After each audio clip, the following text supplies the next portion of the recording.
ở ngoài quê mình ấy, cứ con xa quê rồi mà hôm nay con xuống giáo sứ Tân Hậu có một anh Tân Hậu anh ghé tai bảo thôi anh em mình cứ nói cho nó vui. Hôm nay là chủ tịch đồng hương Hưng Nhọc góp vui cũng là trai tế của giáo sứ Hưng Nhọc Tân Hậu góp vui văn nghệ và mừng kính bổn mạng và xin kính chúc anh em cũng như chị em mang tên Thánh Maria Mân Côi của giáo sứ Tân Hậu một lần nữa xin chúc mừng, và ban nhạc giáo sứ Hưng Nhọc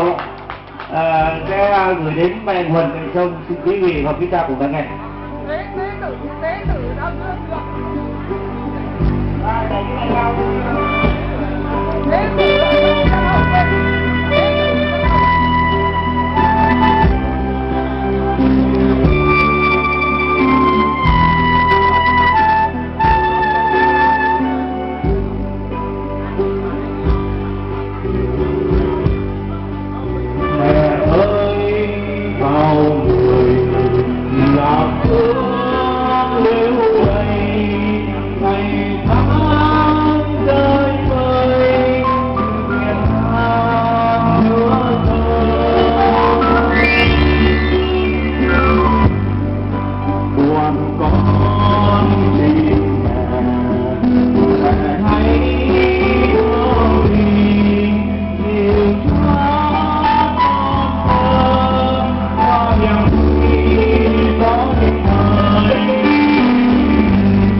Trong vườn thu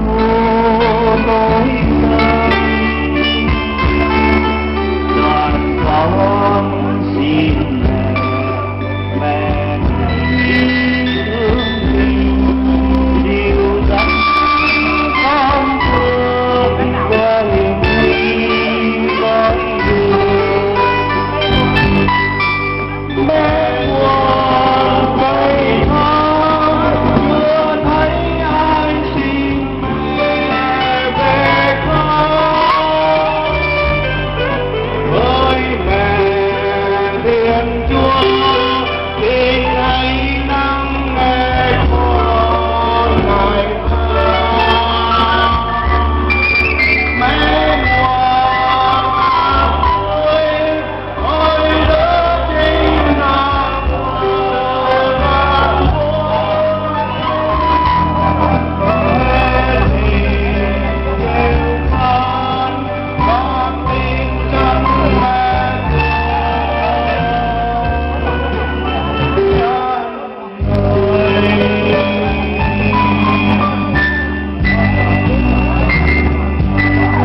chính là cảm ơn quý cha, cảm ơn quý hội.